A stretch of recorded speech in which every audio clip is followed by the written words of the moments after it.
Good afternoon, everybody.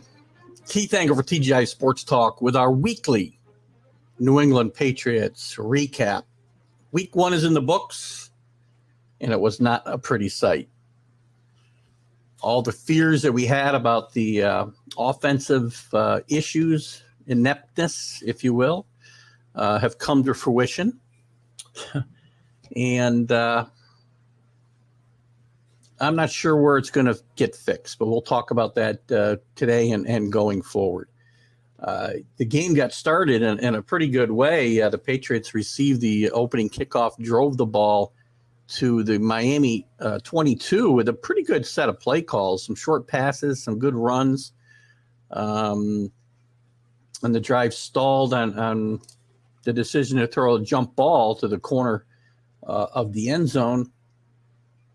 To Devontae Parker. And this is what he was brought in to do. Get these 50-50 balls, and at least it's supposed to be you catch it or nobody catches it. Ball's a bit underthrown. Still, Devontae's got to find a way to knock that ball down in my mind. And I'm not even sure from the Patriots, the way I'm moving the football, that I would have taken that shot there. But I'm not going to fault them for that. I think it's not bad play calling. We saw enough of that later. Overall, 20-7 loss, 2 big plays for 14 points really cost the Patriots in this game. The strip sack of Mac Jones that turned into a touchdown.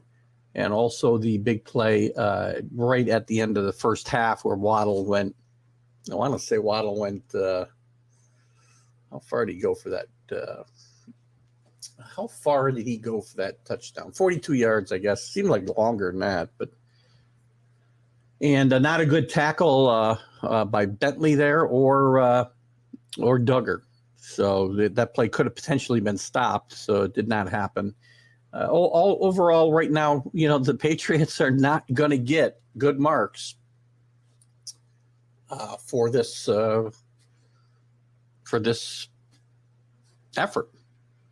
If you're going to go kind of grading this effort, Mac Jones, I'm going to give a C. I mean, he did complete 70% of his passes, but he only averaged 7 yards per pass attempt. That's not good for an NFL quarterback. That's not all his fault, obviously. He did throw 1 interception, which, again, I'm not going to give him necessarily all the blame on this. Jabari Parker's got to find a way to knock that ball down. Devontae Parker. I don't know where to get Jabari Parker. Must be a basketball player. The rushing attack of the Yankees. Well, I'm having a tough time today. The Patriots got away from it very quickly. Damian Harris was 9 for 48, averaged 5 yards a carry. Seemed to be the Harris that we know of old. Ramondre Stevenson, who I love, was only 8 for 25. I think Patriots got away from this pretty quickly, especially into the second half, as they fell behind in this game. At one point, I believe 20-3. So, I guess I'm going to give the running backs a B, but only because they didn't get much of an effort. Mac Jones looked lost at times. Did a lot of play calling, a lot of movement, a lot of adjustments at the line of scrimmage, which we didn't see a lot of in the preseason. We did see it here. And maybe that's part of it, but you've got to get used to that type of communication at the line of scrimmage, and maybe the Patriots still need to adjust to this. I'm not giving up the ship here. I do think that Matt Patricia should be able to do this job. How much Joe Judge is involved is debatable to me at this point. I don't think he's involved necessarily in the play calling. He might be helping with the game planning a little bit. But at the end of the day, Matt Patricia's a smart guy, literally a rocket scientist. As I've said many times on my shows, he went to school here at RPI, Rensselaer Polytechnical Institute in Troy, New York, and he'll be able to figure this out. nobody can know defenses inside and out and not be able to call plays for an offense, in my mind. He'll figure this out.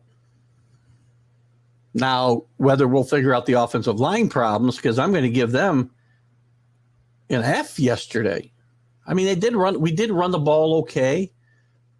But the pass protection on Mac Jones was really not good. I mean, he only 2 for 20 on sacks, but you did have the miscommunication on the strip fumble, which really was a turning point in this game.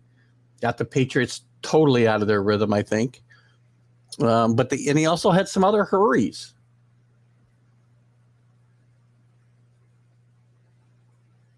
Now, I know that this is not, look at the team believes they moved the ball well enough to be more competitive in this game. It's not like they were dominated here. I think the Dolphins outgained them by 36 yards. But you got to be able to put the ball, you got to be able to get the ball to the end zone when you move across midfield. And they didn't get into scoring position. They talked about moving the ball up and down the field, but they only had, 260, 270 yards worth of offense.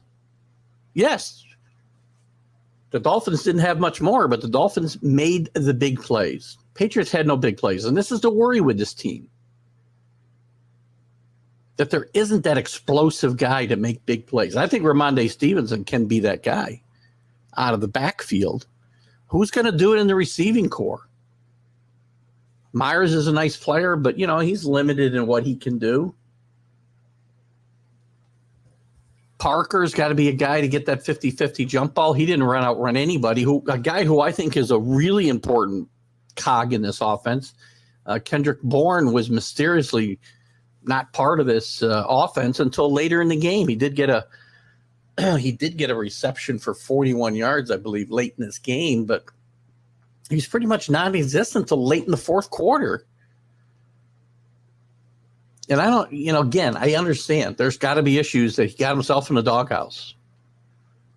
But let's not do it at the expense of the rest of the team here, guys. The tight ends, not good either.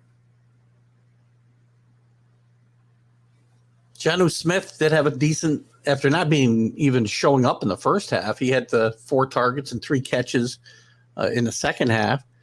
Hunter Henry, only 2 catches for 20. He developed some nice rapport, it seemed, with Mac Jones late last year. We need that to continue into this year. But the wide receivers, I've got to give them a C at best. Again, their lack of production is partly due to the lack of protection on Mac Jones.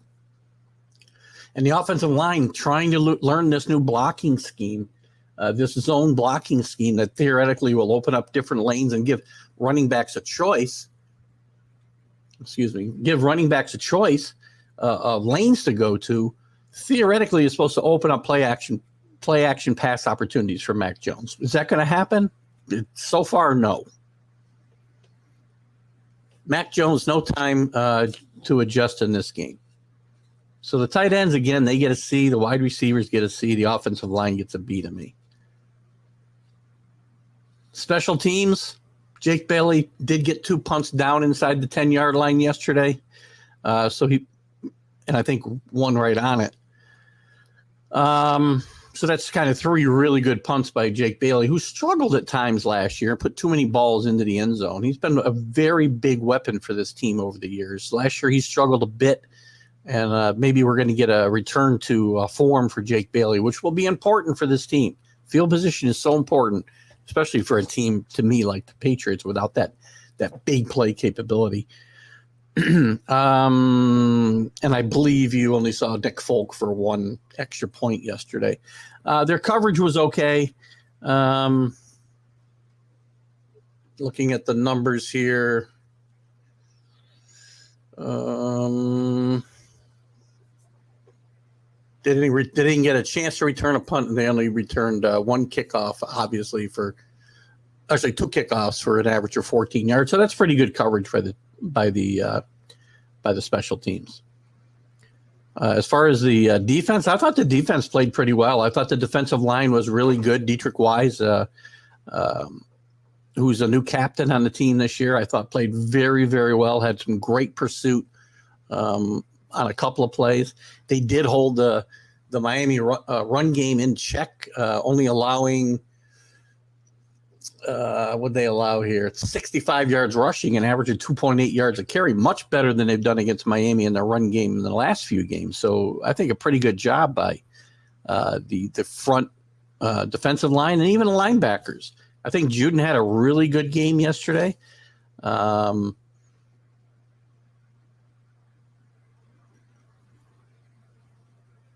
think Bentley played a decent game, not his best game, but I thought he played a decent game. And I thought these young linebackers played pretty well. And the new linebackers, I shouldn't say they're all young, but I thought they played pretty well yesterday. And the defensive secondary, I'm only going to give them a C because, Duggar had who was one of the best players in that secondary, and they're very strong at the safety position. Adrian Phillips got hurt in this game. Duggar got more responsibility in the deep part of the field, which he's not his forte, and he got in a little bit of trouble there. But he took some bad angles at a couple of plays, especially on the Waddle touchdown. He was the last line of defense there, and he took, as I said, a very bad route to this there. But, his speed can make up for a lot of mistakes. It didn't yesterday. It did yesterday. It lead to 2 tackles for a loss yesterday. It can be eye-popping, that speed that he does display. But even if he takes a bad angle, and that could come from inexperience, he still is a fairly young player. And he will be called on a lot more if Phillips is going to be out for any extended period of time after he got hurt. So, again, looking at that defense, Bentley had 7 tackles, 4 solo tackles. He also had a sack yesterday. Devin McCourty had a good game in the run game, basically. Well, not run and pass game. 6 solo tackles. Duggar had 5 solos, 6 total. You'd have 2 sacks or 2 tackles for a loss. Bentley had 1. Juden had 5 tackles and 1 for a loss, also a sack. Dietrich Wise had a sack yesterday. So, again, I thought the front 7 played pretty well yesterday. For a team that was eaten up on the run, the last third of the season last year, I thought they rebounded well and played well. The young corners probably played as well as can be expected, and I expect them to get better. Defense was not the problem here, guys. Again, remember, they gave up a couple big plays, but otherwise the defense played really staunchly, I thought, all day. Tua did go for a touchdown, no interceptions, 23 of 33 for 270 yards. Not a stellar day. Tua is a mediocre quarterback, guys. He is not one of the top quarterbacks in this league. So what do you take away from this? It's only week 1. The problems we thought were going to be there are there. I talked a lot about this on my other shows, that I expected the Patriots to get away slow here in September. If they found a way to get to 2-2, I thought this team would be very good, and maybe after that be able to get to 6-2 because of the schedule in that second 4 games. But the schedule next week is the Steelers, and then we're going to Baltimore. I'm sorry, we're going to Steelers. I think we have Baltimore at home. And then you got Green Bay. Got to win next week, or you could be looking at 0-4. They've always struggled against Lamar Jackson. This team needs to improve incrementally throughout the year. I really believe they'll be a good football team by the end of the year. They just can't bury themselves early. Little bit of concern with injuries yesterday. Adrian Phillips, as I said, came out of the game with some rib issues. Mac Jones, it turns out we didn't know about this during the game. He was x-rayed after the game for some back issues. Hopefully he's not injured badly enough to not to be able to play, because that would be the worst case scenario. Obviously, Bill Belichick was not very forthcoming on that today. Going forward, I think this team needs, it's not a hard fix. Well, I shouldn't say. It's not hard to identify the fix. The offensive line has got to be better. They did a pretty good job, as I said, in the run game yesterday. The pass protection was atrocious. I think this is a decent talent level squad. And it's going to come down to how coachable they are and how good the coaches are at getting these guys up to speed and putting them in positions to succeed. The Patriots have got to be able to run the ball and set up that pass for Mac Jones better, protect him better, and they've got to be a little more imaginative, I think, in the play calling. Now, I know it's early in the year and you're not going to bring out your whole bag of tricks. But I get concerned, and I need to see Ramondre Stevenson more involved in this offense, both running the football and in the pass game. Just 2 receptions yesterday on 2 targets for just 2 yards. He's one of my favorite players on this team. Kendrick Bourne has got to be more involved in this offense. I'm not sure how he got himself in the doghouse, and I'm not sure how he gets out, but I think it's important to this team that he does. He was one of the few explosive guys they had on this offense last year who could turn nothing into something and get it, some decent yards after the catch. Nelson Aguilar, again, more of the same, seemed for me, 3 for 28. He had 5 targets yesterday. Very disappointing in effort from or result anyway from Parker. He only had two targets. I mean, this looked like N'Keal Harry out there. And if this is what we're going to get from Devontae Parker, this team's in trouble. Because the receivers are fairly deep, right? I mean, Myers is good. Bourne is good. Aguilar's okay. You got Ty Montgomery who can play in that pass game pretty good. You got 2 tight ends who are two of the highest paid tight ends in the league.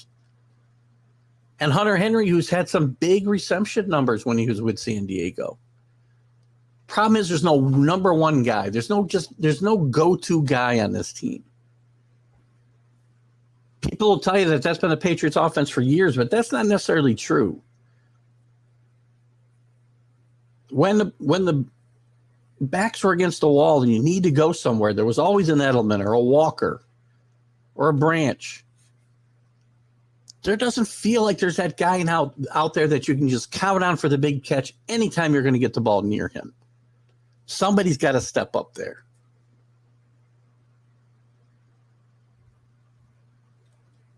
They need to find a way to turn the ball over more.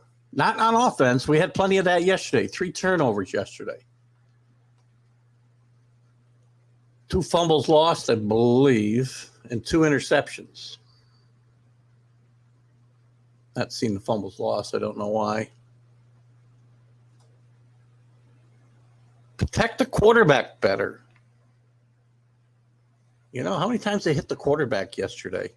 6 times. Sorry, 3 times. Pressured him 6 times.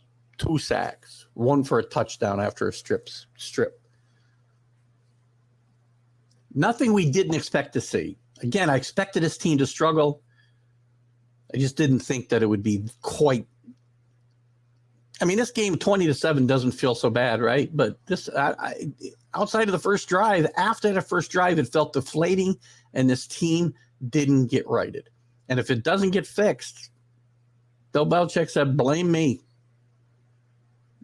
Anytime he's asked about Matt Patricia and Joe Judge and their involvement in the offense, he says, if it doesn't work, blame me. Well, I got to blame you yesterday, Bill. Plenty of blame to go around.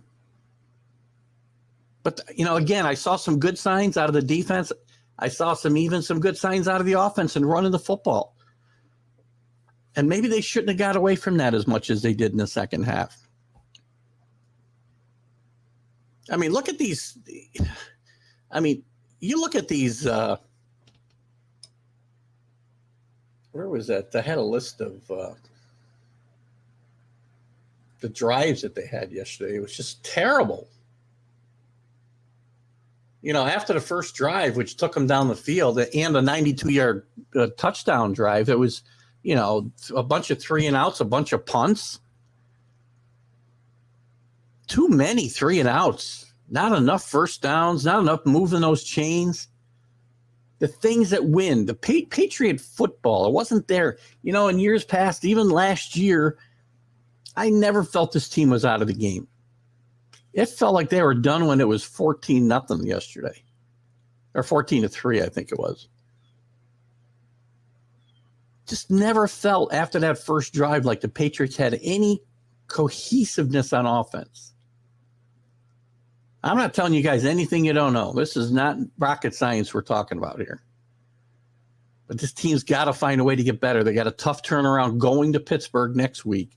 Mitchell Trubisky, I know, is their quarterback. But, they did beat the defending AFC champions yesterday in a game they probably should have lost, but still. This is a team that is to be reckoned with at home. Mike Tomlin's never had a losing season. They always play well at home. Then you're going to get the Ravens at home, and you're going to go to Green Bay. This is looking like 1-3 will be a good start right now, guys. And if you play as badly as you played yesterday, you might be 0-4.